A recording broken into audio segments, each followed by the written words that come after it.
We've got 12 o'clock, so we might as well get started. Good morning, or good afternoon, I guess, technically, everyone. Welcome to our webinar on Democratizing Our Data, a Manifesto. It's a new book by Julia Lane, who will give a presentation of the ideas presented in the book.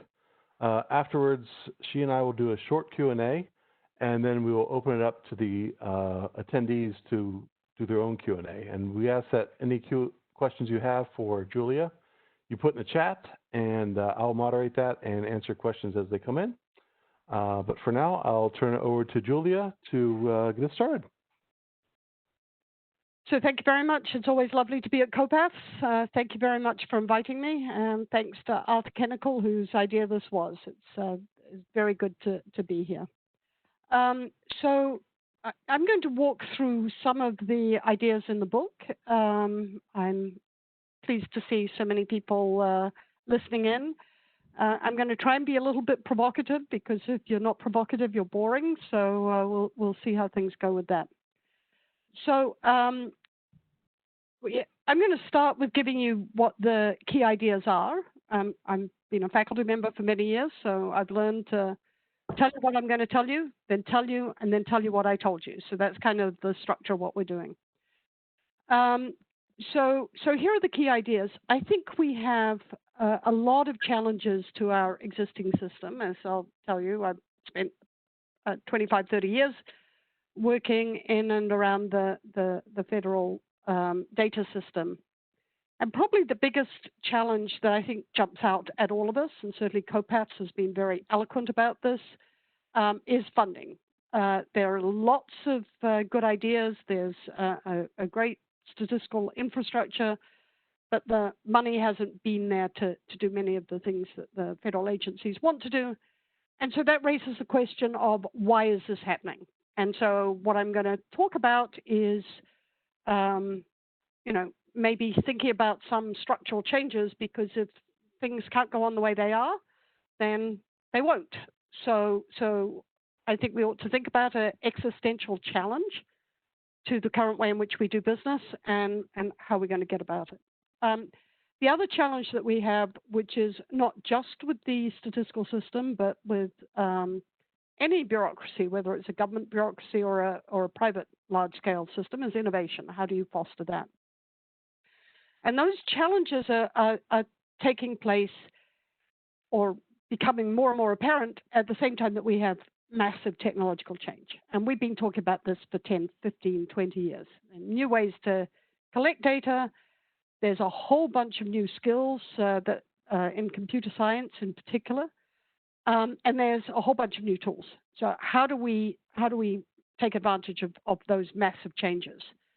And so what I'm going to argue is that there are many, many good things about our current system, but I think we need to rethink the way in which we organize ourselves, the way in which we train people, and the way in which we engage with the user community. So some people know me, others don't. I'm an economist by trading. I've been in academia, government, and consulting. I'm currently a faculty member at NYU, and we've also just started up this not-for-profit called the College Initiative. I've been involved in founding a number of data infrastructures. Many people are familiar with the LEHD program, Linked Employee Data, New Zealand Integrated Data Infrastructure. I built a remote access data enclave. I've also been involved with Star Metrics and most recently with the Administrative Data Research Facility. And I've worked with a bunch of federal, state, and international agencies, both on advisory boards and in other capacities. So the question is why did I write the book? And I guess I didn't mean to write yet another book. I've written too many, but it came out of, I guess, a sense of frustration that data were not being used to their best, and at the federal level, at the state and the local level, as evidenced by the lack of funding. And I love this quote. This comes from Janet Norwood in 1995. I went back and read her book, and it was almost as though I was rewriting the book that she wrote, Organizing to Count, that she wrote 25 years ago, and things haven't changed. Here's another quote straight out of her book, and it comes out of President Clinton's budget. And so essentially our work is underutilized, and in a world in which timely and accurate information is the key to competitive success. So, you know, I looked at the concerns that she had, and then built on that and started to think about how things might want to be changed. So the structure of the book, which obviously I got lots of feedback from lots of people in many sectors of the federal government and state and local governments and academia. You know, I set up what is the problem, what's the current state of play, and I'm not going to go into too much detail, but I argue, as does Janet Norwood, that the current federal statistical system is set up to fail. The way in which it's organized, the setup within OIRA is just not set up for us to succeed. And so then I point to a bunch of successful models based on the experience that I had, and think a little bit about what the future ought to look like. So I'm going to walk you through that. So what I want to point out is we have a massive opportunity to rethink how we do things. I'll always remember Tom Plewis telling me that one of the best things that happened to the federal statistical system was Reagan cutting the budget by 30%, because it forced the agencies to change the way in which they did things. If you think about the private sector, the biggest businesses in the United States and indeed the world are ones that use data.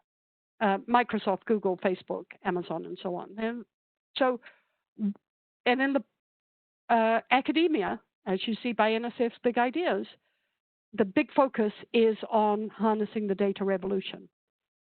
You can see the demand for the value of the things that data scientists produce by the salaries. So there's no question that there isn't a demand for data. And yet at the same time, COPAFS, and I deliberately picked on COPAFS here, you know, we send letters to the congressional representatives saying, send us more money, provide more support. So why are we stuck? Why in the public sector, when there's so much need for public data, why aren't we succeeding? So part of the framework is, I think, the organizational design.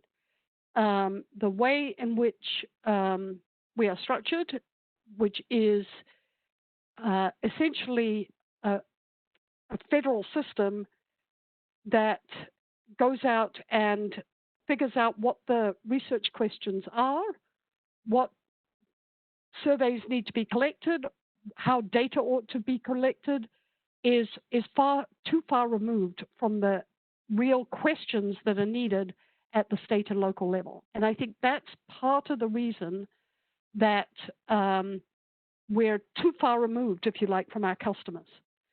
The funding structure, obviously, you get paid to produce the same thing over and over again. So you're not in a customer-driven environment. The federal government, the Congress appropriates funds to keep doing something and keep doing it over and over again. And so there's no ability to innovate. Similarly, the salary structure, you see this over and over again in the materials that federal agencies put together. It's impossible to compete with the private sector. So what have the results been? There's not been a whole lot of innovation in the questions that we're asking, for example, and I talk about this a little bit in the book, but it's become a very big deal with the measures of the unemployment rate, the measures of GDP and economic activity and so on. So the questions are not resonating at the level at which they need to be resonating. our data collection methods are still stuck in a survey methodology. I remember being on a National Academies committee where we were asked to rethink the American Community Survey using new types of data. And so I asked, okay, what's the reason for the ACS? And the immediate answer was to replace the long form. I'm like, no. The ACS is, if you take a look at the Census Bureau website, is intended to provide information on communities, American Community Survey. So the data ought to be useful at the local level.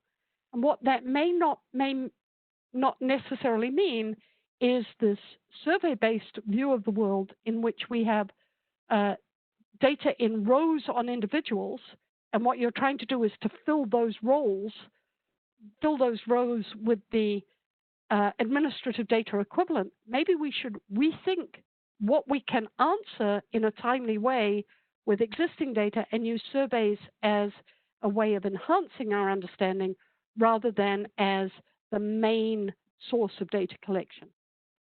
And it's also led to a lack of innovation in terms of the new products and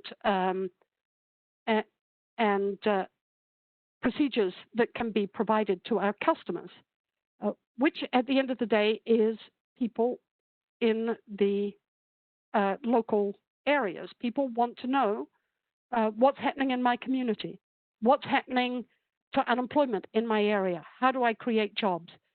And the federal government is not well positioned to answer those questions and is not structured to innovate.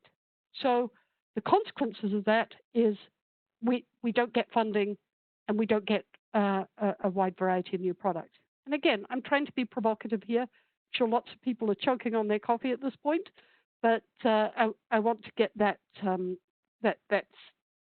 those barriers up in front of you. And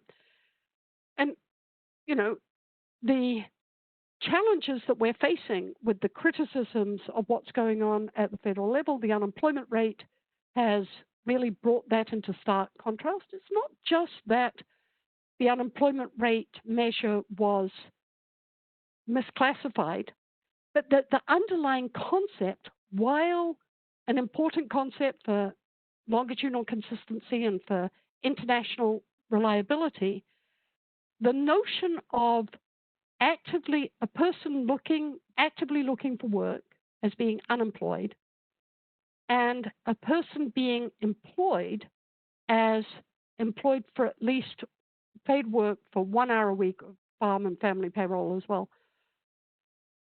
That's not as useful to a decision maker who's trying to figure out how bad is it at a local level so that I can figure out where I'm going to allocate my resources in one of the most serious job crises of the past 100 years.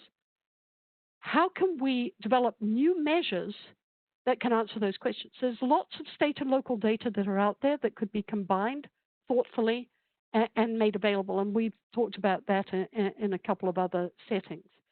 But the notion that we are continuing to collect data for 60,000 households that really just helps at the federal government making decisions, but where our constituency really should be much more at the state and local level, and producing data, actionable data in a timely fashion, I think is one of the big questions that we ought to be asking ourselves.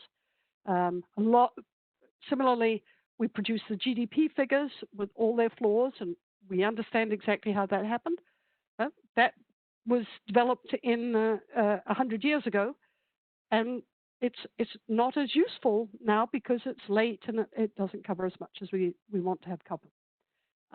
And Raj Chetty has made a big splash with being able to collect data from transaction sources, provide it almost immediately at the local level, and you can see that the results that he's producing is what's getting the attention of what should be where the statistical community should be playing a role. So what have we been doing about it? Well, we've been worrying about privacy.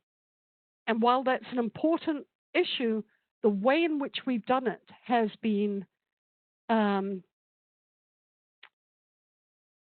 I think, challenged the trust that academics and that the users of statistical data have had in our ability to produce high quality information. And again, it's not so much the process, the approach that is being taken, as the process whereby that the privacy protection was put in place. And it has really created an uproar with some of the people who ought to be our greatest allies, the people who use our data, the federal statistical data, and want to be able to use it for decision making. So what have we been doing about this? When the Commission on Evidence-Based Policymaking was set up, one of the things that they asked us to do was to say, how can you combine data in a secure environment in order to improve evidence-based decision-making? And so there's a very practical approach that could be taken. Even 20 years ago when I was starting LEHD, the only place where you could securely share data was to send it to a federal statistical agency like census. That is indeed what we did. But now we have the technology to put data into the cloud, take care of the 5 safes, securely share data from multiple cities, multiple states, multiple federal agencies, and from the private sector in a secure environment. So you've got the classic 5 safes. You've got a safe project, you've got safe people, you've got safe data, you've got a safe data, which is, you can de-identify it, and you could produce data on a flow basis and engage the community with the development of products that have value to them and to the federal system. So part of my argument is that if you rethink the technology that's available, the cloud-based technology, you don't have to have surveys to go out and collect data. You don't even have to have everyone send the data to the federal government, where it might take a very long time to process. You could do it in the cloud, and there's a federal program called FedRAMP that enables you to do that, and build an infrastructure that enables you to collect, share, use, and develop data products in close to real time. So the title of the book is about democratizing data.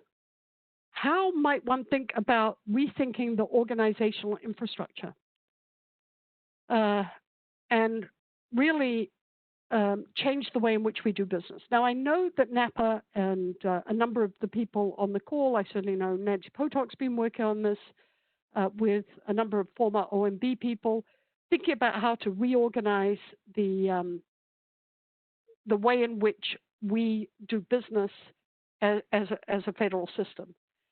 And really what we're thinking about here is public data is a public good. So how do you apply organizational design to make sure that this common resource, public data, is available and usable? I'm not going to read through this. You can read through many of the ideas, and I talk through it in the book. But obviously, if we don't have a good organizational structure, all the technology in the world isn't going to do any good. One possible approach, and certainly what Nick Hart and Nancy Potok talk about in their recent publication about rethinking a national data organization, and I talk about it in the book as well, is to think about setting up an FFRDC, a federally funded research data center, a national lab, if you like, for community data, which would give agencies the flexibility to innovate, to bring in high-tech people who can have skills and the computer science capacity So to come in, create like the equivalent of a Manhattan Project of approach, to be able to pivot quickly and answer important questions. Reason I'm thinking about this, and again, I talk about this in the book, the development of the GDP, which, as I said, came out of the Great Depression and the need of the federal government to figure out, what was happening to economic activity. By the way, think of the parallels now. What is happening to economic activity at the state and local level? How can we figure out what to do? At the federal level, what happened was Simon Kuznets was brought in from the NBR to work in what's now the Commerce Department, and he brought in a team of researchers to try and develop modern day GDP 100 years ago. And the FFRDCs were set up to provide a similar kind of approach. We need to have something like that for the federal statistical system, for confidential data on human beings and on businesses. And that's certainly, again, what the Data Foundation recommends as well, to set up an FFRDC as a complementary infrastructure for the federal system. The other piece that I talk about a lot in the book is it doesn't do you much good if you have the data in the same place if you don't train the government workforce to know how to work with the data. So I'm in a public policy school at NYU, but in public policy schools throughout the country, we don't teach people how to work with confidential microdata. We give them a data set, and then we teach them how to go ahead and do statistics on a pre-baked data set. Well, the world's changed. It used to be that, yes, the federal system developed a set of questions. They developed a population, a sample frame, designed the questions, cognitively tested them, did all the cleaning, and then at the end you got the data. But our whole approach now needs to be, holy cow, we have bunches of data. We have transaction data and administrative data from sensors, from cameras, from all kinds of sources. So you start with the data. Now we have to make sense of it. So now we have to train people how to do that. And one of the things I've been doing with my colleagues Frauke Kreuter and Raid Ghani is developing training programs that do just that. And if you think about it, this is exactly the same thing that the Farmers Institutes did in the United States, again, with the Morrill Act in the 19th century. You had questions that the farmers had, you worked with universities, and developed an ag extension program. So the basic idea here is state and local areas and federal governments, they have questions they want to have answered. You can work with universities to build the data, to build the training around questions that need to be answered. And that makes it much more concrete, creates a sandbox of new ideas that can be developed from the people who actually have the questions, who understand the data. So I think training has to be at the core. And then how do you democratize the data? Well, you have to engage with the people who are going to make use of it. And so that's going to be with states. In our example, we've been working directly with states. We can produce with their UI claims data information on the number of UI claimants the week that the claims data are finalized. So this is obviously a ETA program, but at the same time that they send the aggregate information to ETA, they can produce dashboards that can show exactly how many workers are unemployed and how long they've been unemployed by detailed characteristics, so that the workforce boards and the governors can have the data released on Thursday, the dashboard's available on Friday for the previous week. So you've got states that are engaged with producing the data. The potential to engage with administrative agencies like HHS and USDA and so on, FNS in particular, is massive. The administrative agencies are trying to use data to improve their programs and have an enormous amount of data, and they need the ability to do high quality inference and create measures and metrics that they can use. And that's also the partnership. And obviously with the research community, just like with Kuznets and so on. And so we've been doing some work to identify how data and experts can be identified. So imagine building an Amazon.com for data, where you identify who's been doing what works by machine learning and natural language processing to identify in 80 million publications or 40 million government reports what data sets are being used. Develop a knowledge graph like a recommender, a rich context knowledge graph, and then build a community around the data, just as Jeff Bezos built Amazon.com for books, and develop a value proposition around data the same way that we've done for so many other parts of the economy. So that's kind of the helicopter ride through the book. I said I was going to tell you what I was going to tell you, then tell you, and then tell you what I told you. So I think we're facing a wake-up call. We need to figure out how to change what we produce. Simply saying they don't understand us, they need to send more money is probably not the way to go. So we need to innovate our way out of it. The way in which we're going to innovate is to work to connect more closely to our constituents, which is the people of the United States. Take advantage of technological change and rethink how we're organized, how we train, and how we engage with our constituencies. So that's the helicopter ride through. So thank you, Paul, and I know you had some questions for me. So I'll stop sharing. Thanks so much, Julia. I appreciate you taking us on that helicopter ride. Yeah, so I'm going to just ask a couple questions, but if you have questions as well, please put them in the chat, and we'll moderate the attendee Q&A portion right after I get done with my questions. So first, Julia, on page 58, you say 3 professional associations, NBER, CNSTAT, and COPAFS, and mentioned that taken together, these institutions provide possible foundations that could, in principle, guide strategy. You then go on to say that many recommendations coming from these groups are delayed or not taken up at all. Moving from principle to practice, what do you see as the largest barrier to adopting some of these recommendations? So first of all, let me explain why I said that. So we have mechanisms in place, right, to engage with the research community, right?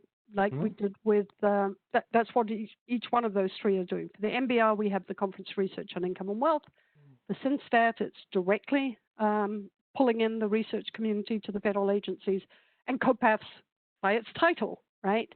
Right. So having been involved with all of those organizations, too often I think and we also have the FACA advisory boards, there are many vehicles, but too often they're seen as a carbuncle that sits externally, outside, which make recommendations, but there's no incentive mechanism and there's no reward for taking the ideas on board. So it's a way of checking the box, saying I checked with the community. It's a way of kicking the can down the road too often. And they're very often very high-level suggestions, not rolling up the sleeves and actually getting something done. And it's from people who are not embedded, if you like, in with the federal system. Mm-hmm. So. But I guess some suggestions have been taken up over time, and I guess I mean, maybe in the forum, but we can look at, see which factors were at play and those that were taken out versus those that weren't, and maybe come up with, as you say, a better model. Right. I didn't say none, but I said that's true. That's true. There have been a few in which there have been a lot of change, but by and large, people helicopter in for a day, throw out a bunch of ideas, but there's no way other than with a embedded system in rolling up their sleeves and doing the work. Yeah. Okay, so I'm going to move on to my next question. You cite two programs which were very successful in bringing disparate pieces together to form an organized structure which meets with the 8 criteria you laid out in the book and in your presentation. The Longitudinal Employer Household Dynamics Program, which you were personally involved with, and the Institute for Research on Innovation and Science. Are there any other models that we can look to for how reorganization would be successful? And are there lessons learned from failed attempts to reorganize? So, couple of answers. Part of the reason that the LEHD program was successful, I just saw Nicholas Zill asked a question about the data inconsistencies. Both were focused on producing products that had value. So what we did was we started with what do people want. So for LEHD, I was interested in building a linked employer-employee data set and worked with the Census Bureau and others to build that. So what made that successful was I went to just about every state in the country and said, here are some ideas for products that could have value to workforce boards, governors' offices, and so on, and worked with the states directly to generate the quarterly workforce indicators, an on-the-map package, and so on. And what happened was when they started to send their data, and the legal framework was in there to do it, then they could see what the value was. It wasn't an abstract thing. Oh, if you just did X, good stuff would happen. They'd feed data on. Then what happened, they could see what data elements were wrong. And so over time, what happened was a data model to send in unemployment insurance wage records and QCW records in a consistent format so that they would have consistent products that came out. So it was the product started, then the data model evolved, rather than starting with a data model being perfect before you ever moved forward. And that's, I think, an important lesson. The same thing happened with IRIS. The process was universities and governments, science agencies wanted to know what is the value of investments in innovation and science. And so identified a set of elements. And over time, what happened is that created a common data model so that standard products had value back to the customers. And that's how it happened. A failed example is the UK Administrative Data Research Network. And what they did was they spent £38 million. They thought, wouldn't it be great to get administrative data in and answer questions for agencies? And what they did was they spent £38 million getting the perfect settings, getting the rules in place, getting all the committees in place, and all the researchers lined up. And at the end of the day, it turned out, what a shock. Agencies weren't willing to put their data into the UK ADRN to have researchers tell them what was wrong. So you've got to start with the product, and then everything else comes out after that. Okay. Great. Thank you so much. I just have one final question for you. The household and small business pulse surveys, which were conceived and conducted during the COVID-19 pandemic, are both instances of federal statistical agencies working together to rapidly devise new data collection during a time of crisis. For these efforts, do these efforts check all the boxes for how data would be collected within the National Lab for Community Data, which you're proposing, not just in times of crisis, but year-round? So I thought that was a great example of the federal statistical system stepping up to the plate, and kudos to them. It's fantastic.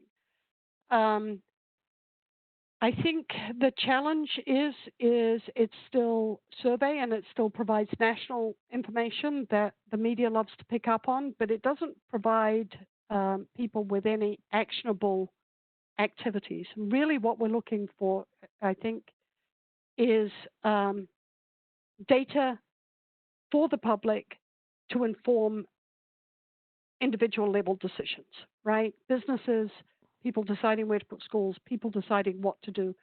And that requires much more detailed information. So the example I've used in the past is back in 1900, there was a National Weather Service that was set up in Washington, and a storm was heading right towards Texas, and the National Weather Service said, no, it's heading towards Florida. Don't you worry, Galveston. And as you know, the result of that was that it actually hit Galveston and 6,000 people were killed. And what the National Weather Service did was reorganize, and they developed weather collection at the local level. So rather than trying to figure out, oh, a storm is going to hit the United States, or the average temperature in the United States is going to be X, you're able to have local information in almost real time that can inform the decision making of individuals about the weather, about whether a tornado is going to hit or whether a thunderstorm is going to hit. What I'd like to see is exactly that kind of system set up for the federal statistical system, partnership with the local and state agencies, with local businesses to create information. What the federal agencies do so well is create longitudinal consistency, help inform privacy and confidentiality, help, someone's talked about understanding how to manage version control and data quality issues. And I think that's really where a partnership and a national lab for community data could be heading. Okay, fantastic. Thanks so much for indulging me. My question. I just saw something from Mike Radcliffe. So yeah, so I was going to turn to what we have in the chat. I'm getting questions privately as well, so I just want to make sure I get to these in order. Julie's provided plenty of grist for our question mill here, so please don't be shy and put your questions in the chat. So first up, what changes at OMB would be most helpful for advancing this agenda? I think if you're going to have an office of the chief statistician, you need generously put, you've got fewer than 10 permanent employees, and you're several levels down in OIRA. And I think part of the conversation that needs to be had is to move the office of the chief statistician into a more natural organizational structure, not within OIRA, and to move it to a higher reporting level, so to a deputy director position. And with a staff who are wonderful, by the way. I don't know if you've worked with the people in OIRA in the Office of the Chief Statistician, but they're fantastic. Yeah. But there's like 5 of them, and then a whole bunch of detailees. So making that a more high-profile and operationally functional organization would make a lot of sense. So from Nick Zill, as you mentioned, what about inconsistencies in the ways in which states and localities collect and organize data? What should be done to deal with these? So as you can gather, I've got strong views on just about everything. The thing that you can't do is try and micromanage the way in which the data are input. You provide guidelines, you provide a data model within which they need to operate. And we've certainly did that with LEHD, as I said. Chapin Hall, Bob Gerger at the Chapin Hall at the University of Chicago is doing the same thing with the TANF data model, which is being supported by HHS. You can see ETA has done that with the promise files for UI claims. So you can provide a framework, and then they will converge on the data model, and they'll add in elements as you produce products that have value to them. So it's a push model rather than, it's a pull model rather than a push model. Okay.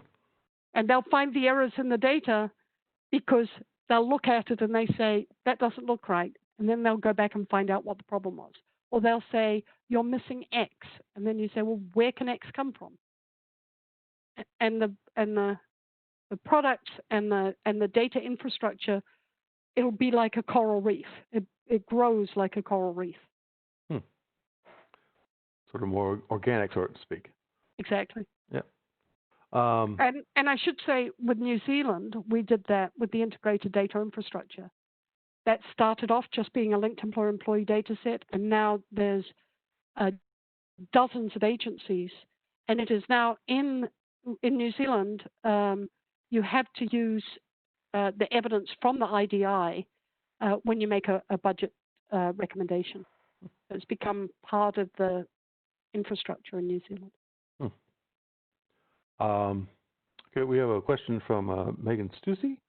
She says, hi, Julia. I love your thoughts on data obsolescence and version control. What would be an acceptable level of data set archiving while recognizing that federal data changes or improves over time? So,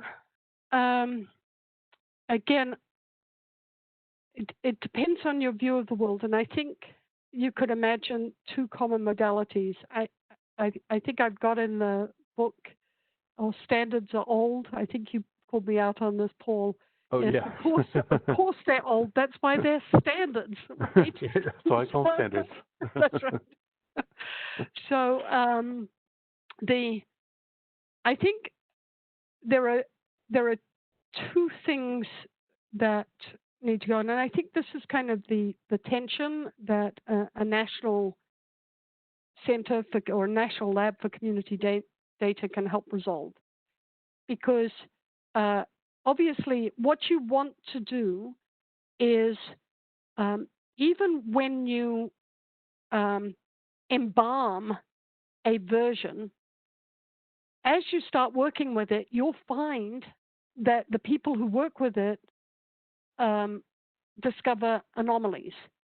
So what you want to be able to do is to capture those anomalies. So for example, version variable V56_7 went from 6 categories to 4 categories in 2012. Who knew, right? So what you want to be able to do is to handle the version control without being too rigid about it. So one model that one could have is like Wikipedia. You have master people who can modify and change. You can have the community making suggestions. My co-PI, Brian Granger, who built Jupyter Notebooks, part of what we've been funded by the Sloan Foundation Futures to do is to build Jupyter Notebooks that enable the community who've been working with the data and producing it to provide annotations. And once you achieve the level of a master, you can make fundamental changes. But that would be how I would have the community do it, rather than having a few people within the federal system making decisions that are not open and transparent. Okay. And then from Mike Ratcliffe, if our goal is to produce data that are useful to communities, we also need to think about the geographic units used to present data and whether they also reflect the spatial units needed by local decision making. I guess it's more of a comment, but do you have any comments on that? Yes, absolutely right. So what do we use, right? We use the census tract, right? What's a census tract as a sensible unit of analysis? It's a convenient tract for interviewers to ask questions. Or what's a zip code? Defined by the post office. So Mike's absolutely right. Again, the communities trying to figure out how to serve their population, you need to have the flexibility to modify and change. And that's what they do in the private sector. I'm not saying it's perfect, and you want to have some consistency because obviously you want to be able to look at trends. You can't be all loosey-goosey. And again, that's one of the roles the federal statistical system should be filling. But sticking with the old geographic units is going to drive us nuts. Yeah, I think that's right. Next question is from Daniel Gilman. So, Julia, was the problem with the UK system that it was centralized? You seem to be recommending a very decentralized system. So yes, I am recommending. I'm actually recommending a decentralized system, but with like the national lab system, where you do have the federal government providing guidance on standards, obviously providing funding lines and so on. The problem with as I was involved in the UK ADRN, and I think the consensus is that it was driven by process, not driven by the value proposition. So I keep going back to this. The notion that if they had started from a position of let the agencies define what were the high value questions that they had that could potentially be improved by having access to data, and creating a sandbox whereby those questions could be answered, you would have had a very different outcome. So that's what I used when I was asked to build the ADRF to inform the decision making of the Commission. It was not sufficient to simply build a secure environment. You know, what I was thinking about, how do you get the agencies to actually provide data and use the information for policy making, use the evidence? So the way in which I did it for LEHD was I went to all 50 states and I talked to governors' offices and I talked to workforce boards and I talked to labor shops and so on. And I didn't want to have to do that again, and that's not scalable, right? So the way in which we did it was we said, okay, with the Commission, what were the main questions that they had in mind? So the big questions 4 years ago were, what is the impact of access to jobs and neighborhood characteristics on the earnings and employment outcomes of welfare recipients and ex-offenders? Perfectly reasonable question. Requires the data from 4 agencies, right? Labor, justice, housing, and human services. So we knew people in those agencies, and we said, would you like to put your data into the secure environment, and we'll build a training class around the data. You can send your teams of your staff. We'll train them up in how to work with confidential microdata. We'll train them up in how to ask the question, how to link the data, how to do database management, how to do prediction, machine learning, how to do visualization, how to pull in new data from an API, how to do inference, and how to think about privacy and confidentiality. And at the end of that, you're going to have a pipeline of potential products. So we did that. So we thought, well, we got funding from the Arnold Foundation. Thank you, Kathy Stack. And we ran 3 classes. And at the end of 3 classes, we trained about 120 people, all from state and local and federal agencies. And yes, they had a set of questions and pipeline of products, some of which have turned into longer term activities. So that worked. And that's why I have in mind the National Lab for Community Data, providing the secure environment, providing the bunch of trained individuals, and having the equivalent of an extension process so that the agencies come up with the questions themselves, the people who are running the programs. Mm-hmm. And it worked. And now we're on class number, I think, 17. And what we're trying to do is to build it to a national program. So we've now got universities throughout the country who are starting to deliver these classes and working directly with their state agencies to develop those products. So it's decentralized, but kind of a network system. Yeah, actually, one of the passages from the book that helped me elucidate what you had in mind was you said, thinking about the design of a national lab for community data, would be to take the pieces of a national lab system as a model for R&D and funding, and then the model of land-grant universities for training, coordination, and outreach. That sort of speaks to the same level there. So create a competitive system, because monopolies are all going to be dysfunctional, right? So try and create as much competition as you can. So our next question comes from Cynthia Clark, who's Hey, Cynthia. The director before I was of COPAFS. Hi, Cynthia. She asked, how do you begin to move to your model? So I guess talking about baby steps and what are the how do we move the needle here towards this new model? Well, so many economists, so look for the money.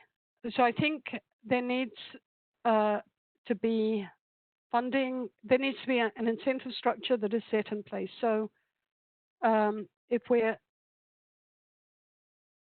thinking, for example, let me use the example of the labor shops, because there's so much interest right now in figuring out what the jobs are.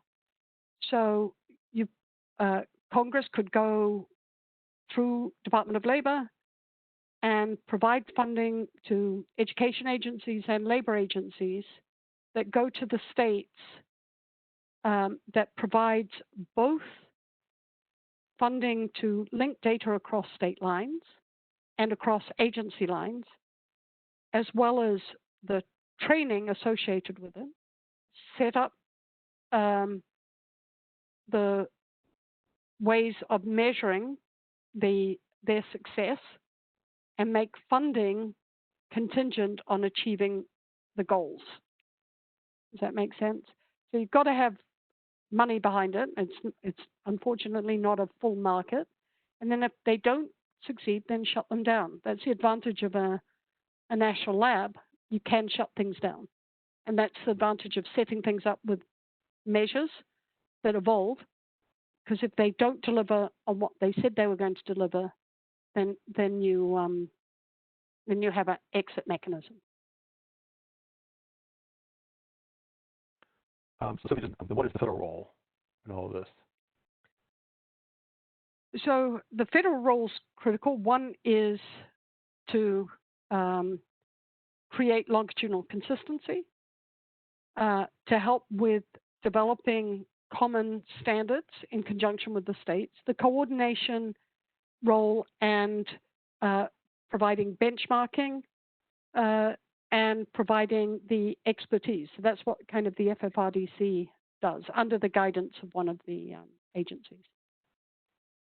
So federal role is, and the federal statistical role is still important because of the trust in the federal system. Unfortunately, I think that the monopoly power has gone to our disadvantage, because if there's only one supplier of the data and there aren't multiple eyes on the production of that data, then the trust in that data can be brought into question. We've seen that obviously with the CDC. All right, I have another question from Kathy Pettit. Does your book cover the communications we need to develop for the public so there's not a backlash from increased access or linking? So, yeah, obviously that's a really important issue. So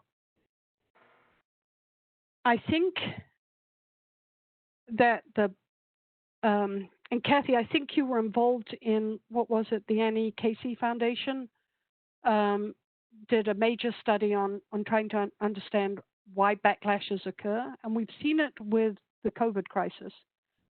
So people are okay with data being linked as long as it's, to address a major problem. So it's the risk-utility trade-off that we always talk about. The notion of a privacy standard as being immutable is clearly wrong. People have different views of what they're willing to trade off in privacy, depending on what it is that they're trading off. So you might be happy to give up on your COVID, give up your movements with a COVID app because it's going to help protect you and protect your community.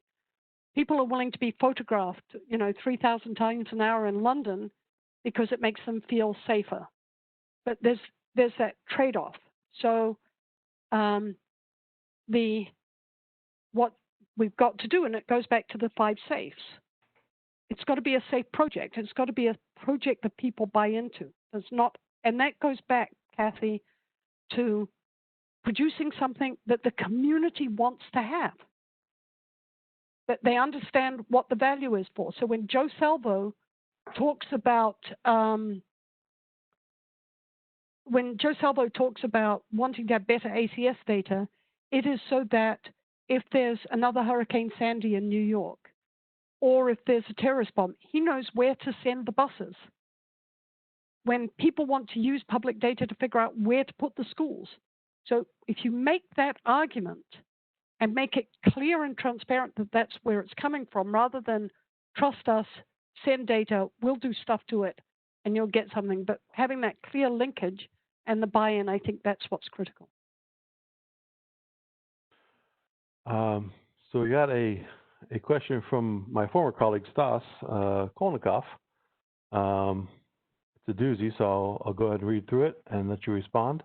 You've shown a slide of Steve Ruggles and said he was supposed to be an ally.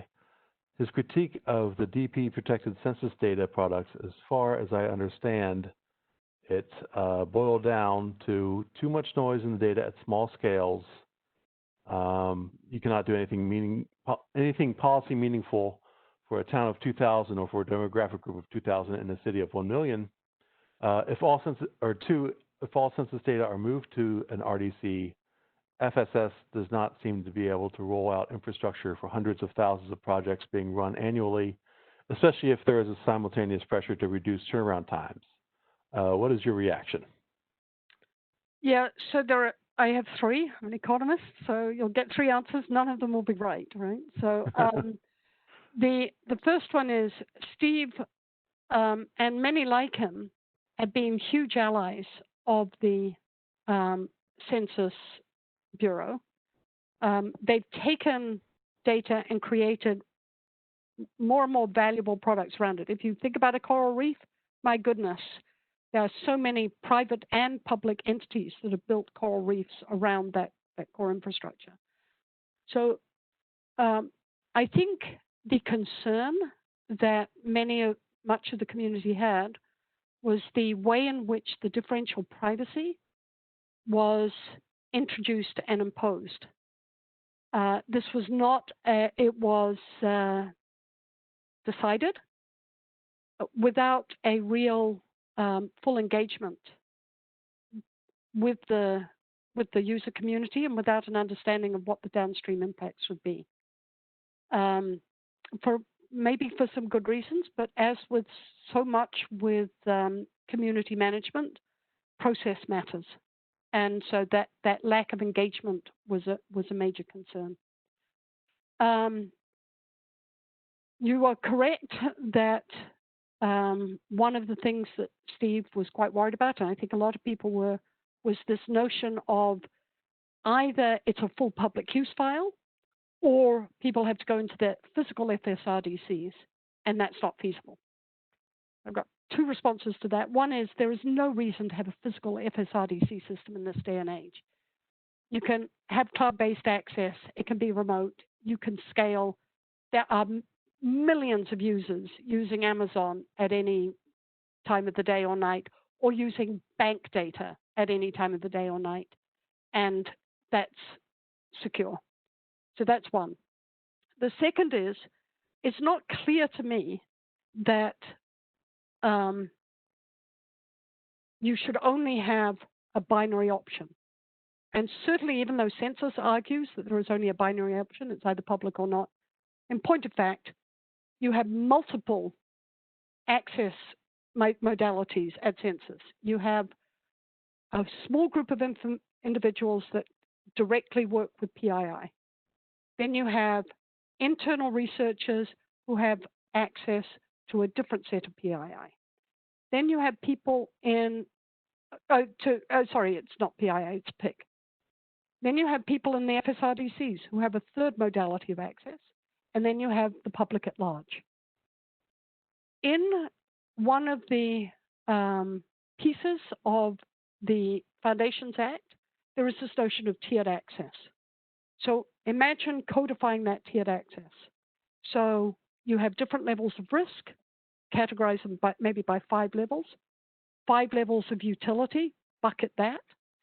Different people who have different levels of needs to know can get bucketed and credentialed accordingly. And I'm running out of time, so I won't go through into those purposes. But set tiered remote access so that maybe high school students have really bad data, but that's fine with them. But the workforce boards or people who are doing school planning, or the Joe Salvos in the city government who have to decide where to do stuff, they don't need the microdata, but they could have a less destructive approach to making data valuable. And having, instead of the people who are protecting, quote unquote, protecting the data, making decisions and then just putting it out there for people to use. In the secure environment, in a remote access environment, you could have the users, like Steve Ruggles, in with the statistical disclosure people, working with different output options and directly looking at the effect on utility and privacy protection inside the secure environment, and making decisions about the risk-utility trade-off based on actual data rather than assertions. That's great. I think we have to close it there. Julie, do you have any final thoughts for us? So nice to see everyone on the call. Really good to see a lot of old friends. Hey, Bob. Hey, Cynthia. I can't see everyone, but lovely to see you all. All right, and that's where we'll leave it today. Hey, Connie. Hey, Connie. You popped up. Like Old Friends Week. Great. I guess my final words are, we should care desperately about not seeing the federal statistical system collapse under its own weight because it can't change. We have the opportunity to change. We have legislation that we should seize with both hands, and let's do it. Just do it. Everything's there. Let's knit it together. And I see Carla Medaglia who got this going too. So, yeah. Yeah, as you say in the book, all the pieces are there. It's just a matter of piecing it together. Yeah. So that's great. Thank you so much. I do want to mention that we will have this recording up on our website shortly. So if you have a friend who could not be here today, let them know, and they can check this out later. Thanks for everyone for joining today, and thank you for Julia for a great presentation and great Q&A session. Thanks, guys. Carla, bye-bye. Thank you. Bye, everyone. Thanks. Bye-bye.